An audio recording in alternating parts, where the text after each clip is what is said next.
This episode is brought to you by CuriosityStream. We often celebrate the pioneering spirit and hope to see it applied in the future to settle distant, barren worlds and transform them into future paradises, but they might not begin that way.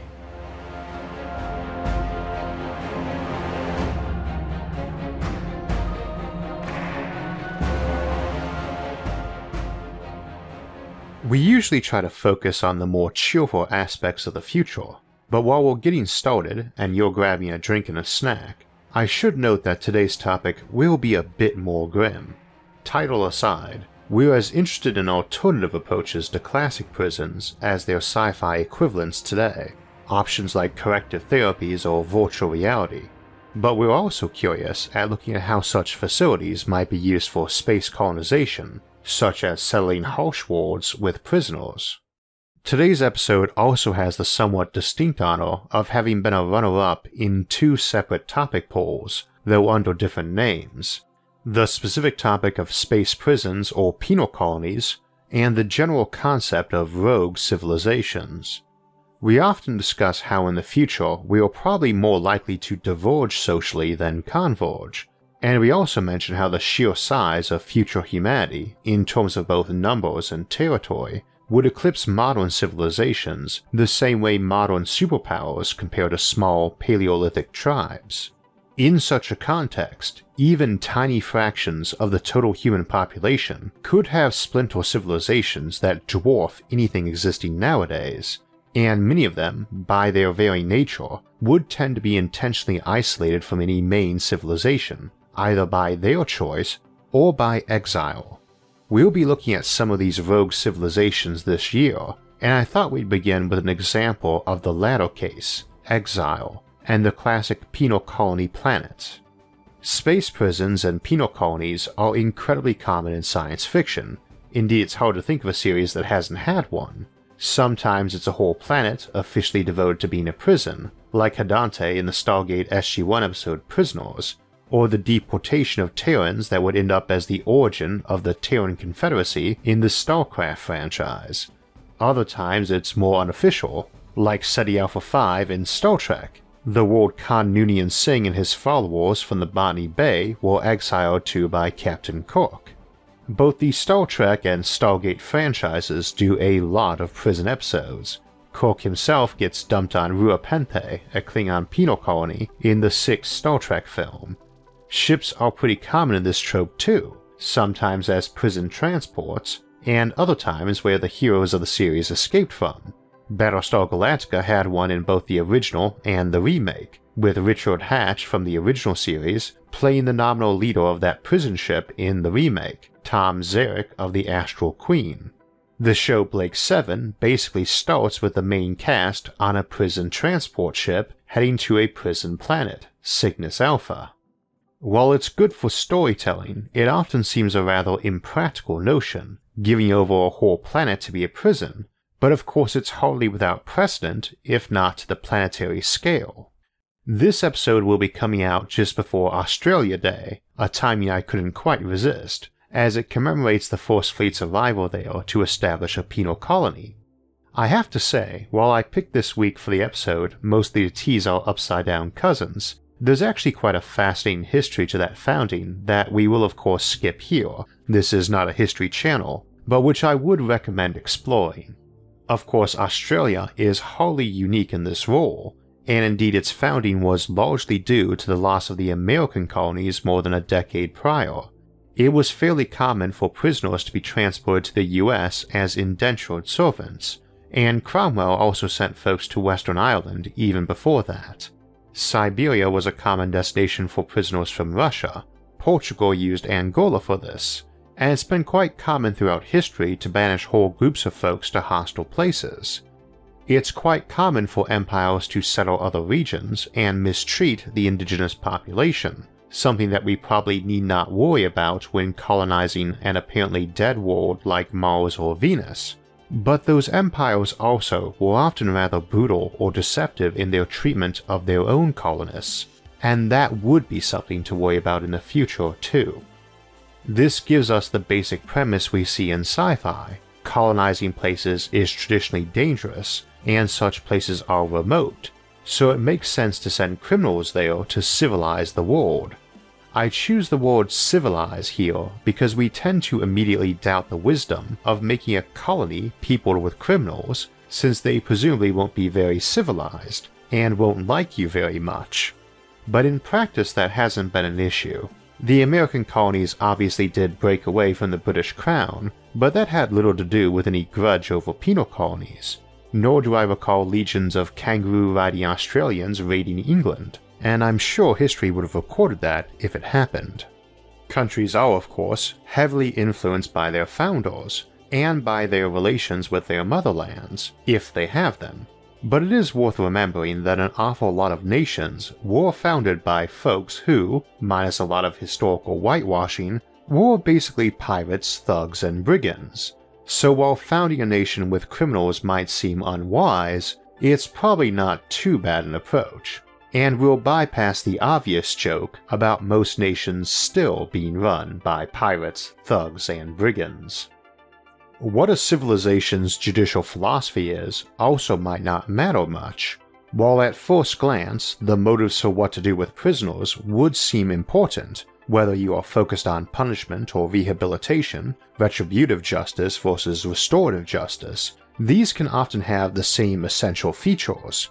For instance, in a highly automated future society, there's precious little need to use prisoners for dangerous forced labor, but that hardly means you wouldn't have them do it anyway.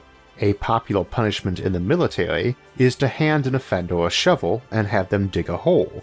Traditionally, digging ditches, foxholes, and latrine pits was a common activity for soldiers, but less so these days. But we often still have folks do it.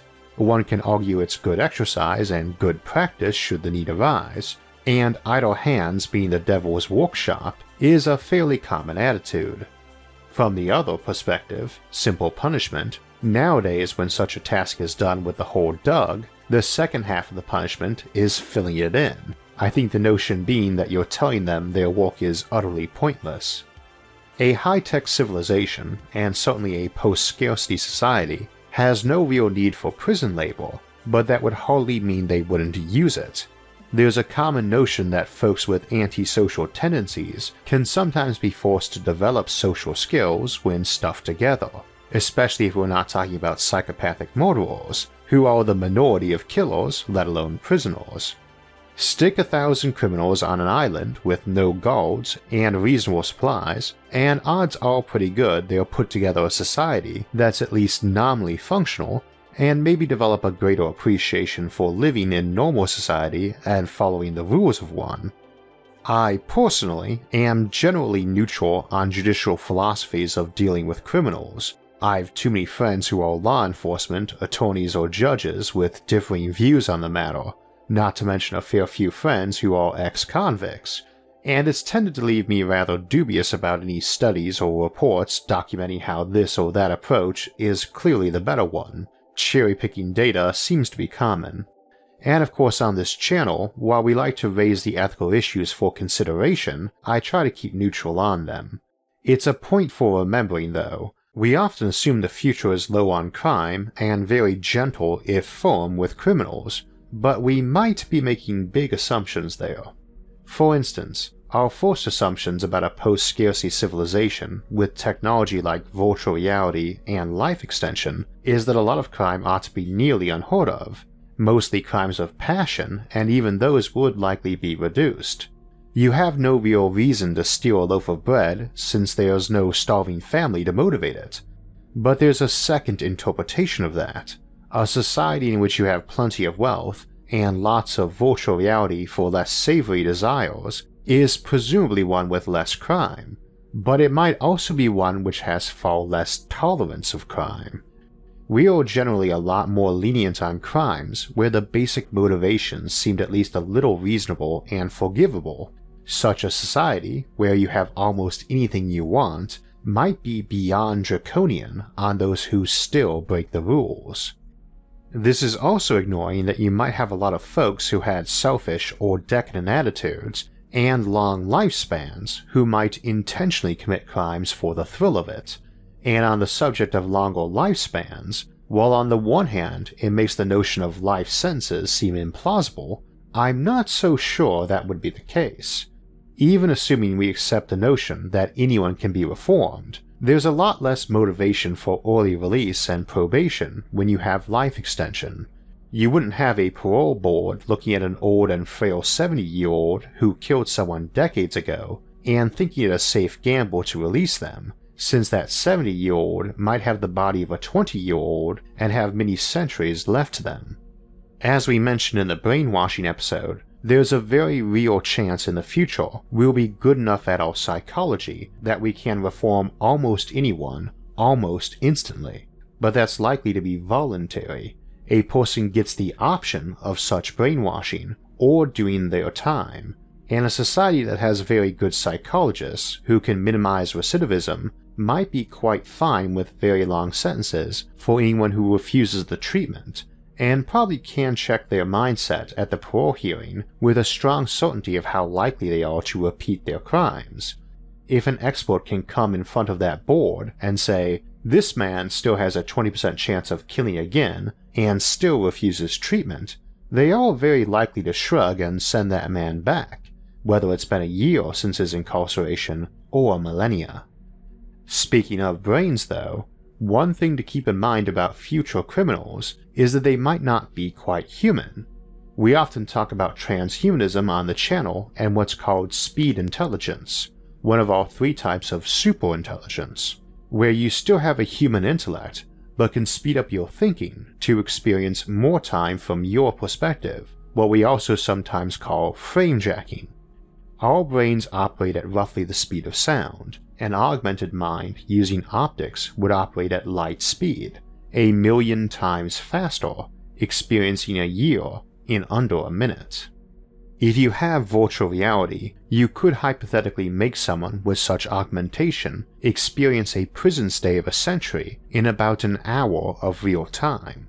We see examples of this in both the Outer Limits episode The Sentence, where a scientist tries to deal with overcrowded and underfunded prisons by inventing a virtual prison with such an expedited timeline, and we see that also in Star Trek Deep Space Nine's episode Hard Time, where Chief O'Brien gets 20 years of prison time implanted into his mind by an alien government.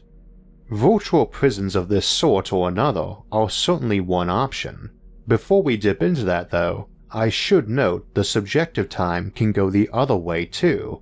If you can speed thoughts up, you can slow them down as well, so a prisoner sentenced to a decade in jail who's got such mind augmentation might instead framejack to such a low speed he only experiences mere minutes. This then becomes the same problem we have with science fiction that suggests sentences could be served while frozen. All you've done is remove that person from play for a while. They experience no rehabilitation nor retribution beyond however much being jumped ahead in time might upset them. It probably goes without saying that the classic sci-fi prison planet isn't too likely to happen, though not because of a lack of planets or prisoners.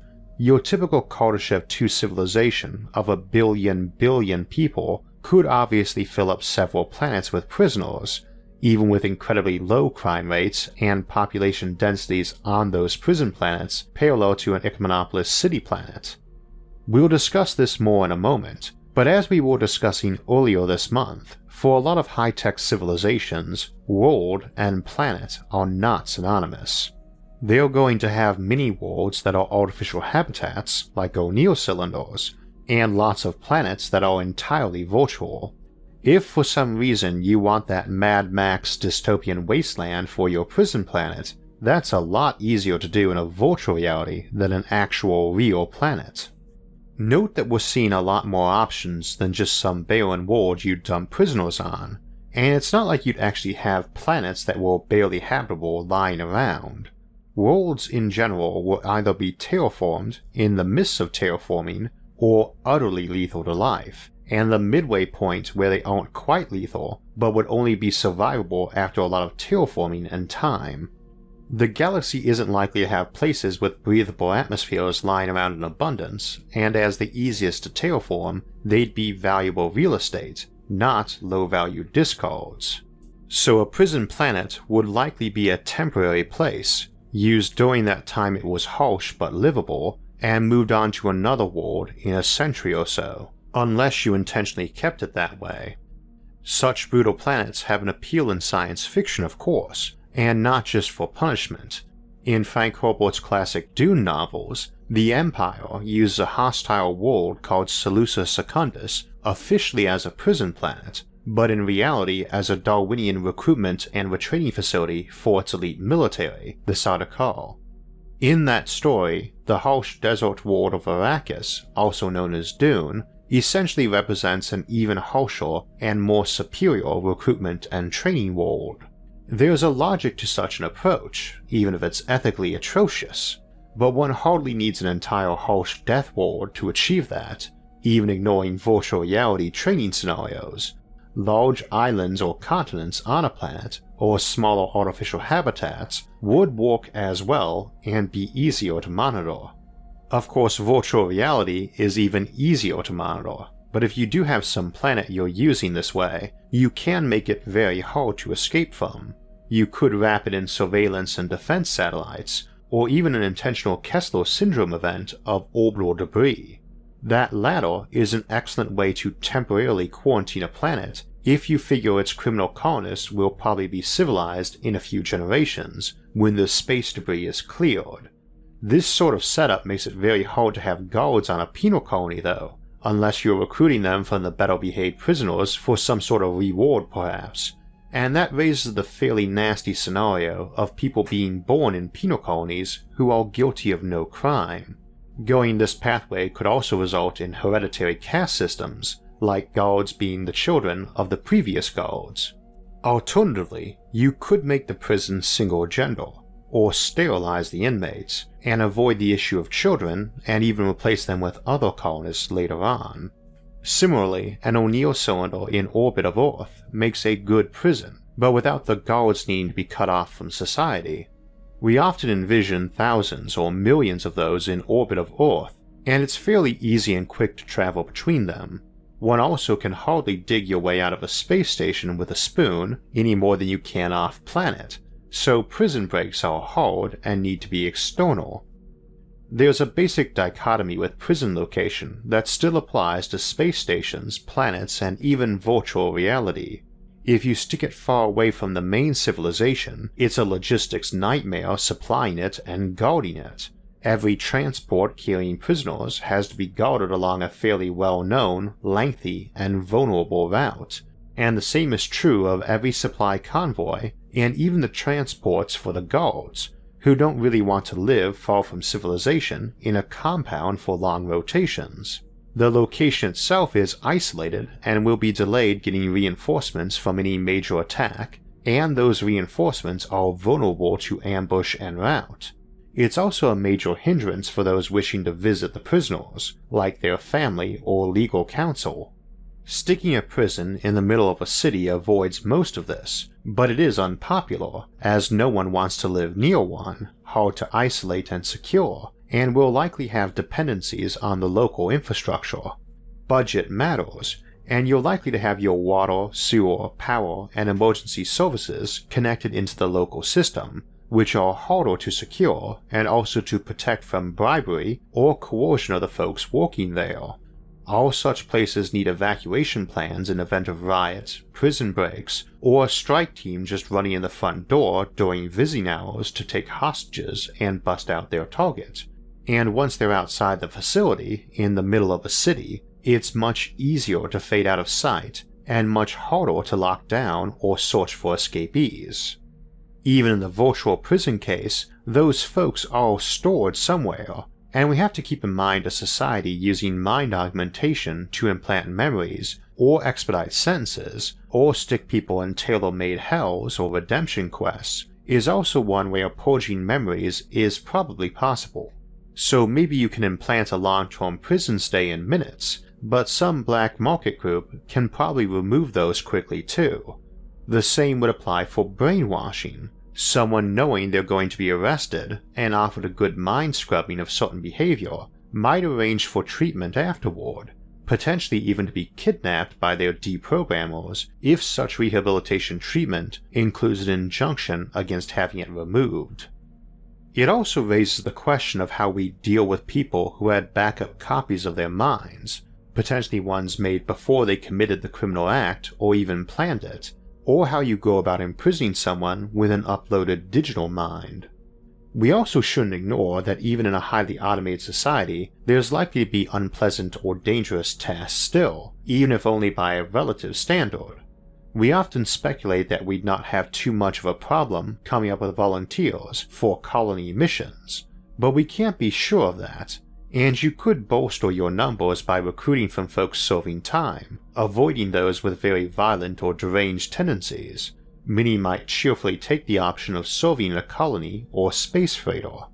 As we mentioned in Sleeper Ships a couple months back, there's not much prestige or glamour to tempt folks to serve on the crew of a big slow freighter hauling ice or ore around on journeys of years or decades.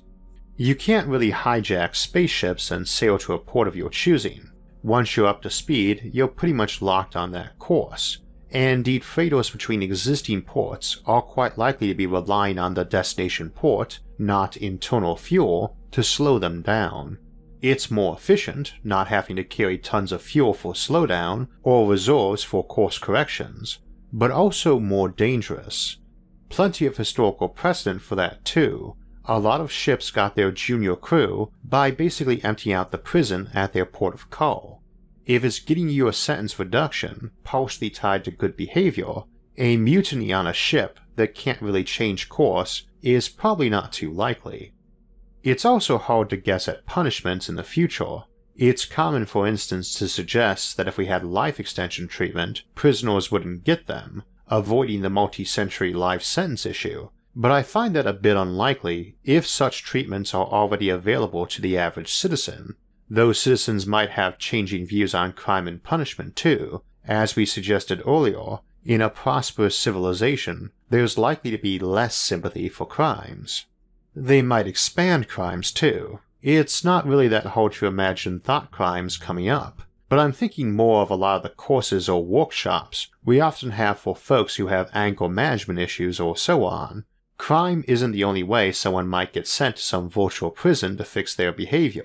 I could easily imagine a lot of companies or communities firing or ostracizing people for certain behavior, but offering them the option of an entirely voluntary course, especially if they could experience it quickly. Little Timmy's parents sent him to the futuristic version of juvie or military school, hoping to correct his antisocial behavior, or Bob managed to irritate all of his neighbors in his condominium building, and the condo board tells him he either has to move out or has to go into some time-accelerated or memory-implanted virtual corrective course. We are painting a fairly grim picture, I suspect, as we try to survey all these various options. Again, our goal today isn't really to say what's ethical or more effective. You can contemplate that yourself or discuss it in the comments section or our social media platforms. I suspect we will see a future with a lot less crime and a lot of superior alternatives for addressing it, but it is good to remember that while the future offers many benefits, it also offers many challenges, and many of those will be ethical ones, and are best overcome by contemplation and foresight. As we enter into space, first our own solar system and its thousands of minor planets, then onto the galaxy, one problem facing us might be a shortage of colonists. Early on you have prestige helping with recruitment, but there's little of that when there's billions of stars to settle, and you've done it hundreds of times already. We've addressed some ways of getting around that, either by taking your time or using techniques like cloning, but I suspect there will be a temptation to push with colonization quickly once we can, and using prisoners or subsidizing colonies with groups of folks who want to be away and who you'd like to leave too is something I suspect many civilizations in the future will have to wrestle with. In future episodes, we'll look at some of the other scenarios besides prisoners and the potential rogue civilizations those might produce. One thing to remember though, as I mentioned earlier, Media Nation got founded by convicts, pirates, brigands, or other rogues, and that's often ended in a lot of just, creative, and vibrant civilizations, and may do so in the future too. So we were talking about off-world colonies today from a slightly different perspective than normal, and we'll be continuing that throughout the year. But it's always worth remembering that we still haven't gotten it yet, even on the moon, and even 50 years after we first went there. I'm very glad to announce a new sponsor for SFIA, CuriosityStream, which has an amazing catalog of top-quality science documentaries you can peruse, and I'd recommend the series Destination Moon, which is a good hard look at the options and challenges for getting a base on the moon, with great visuals and narration. CuriosityStream is a subscription streaming service that offers over 2,000 documentaries and non-fiction titles from some of the world's best filmmakers, including exclusive originals. You can get unlimited access starting at just $2.99 a month, and for our audience, the first 30 days are completely free if you sign up at curiositystream.com/IsaacArthur during the sign-up process. From the founder of the Discovery Channel, CuriosityStream offers a ton of amazing content on space, science, history, technology, and more. And again, the first month is free. So today we were talking about our future among the stars, and next week we'll discuss our possible past among the stars, the concept of panspermia, that life may have originated off of Earth. The week after that, we'll be talking about space colonization again as we contemplate the impacts radical life extension would have on generation ships and the notion of serial colony ships that only stop briefly at each new world, setting up and moving on to the next in Galactic Gardeners. For alerts when those and other episodes come out, make sure to subscribe to the channel, and if you enjoyed this episode, hit the like button and share it with others. Until next time, thanks for watching, and have a great week.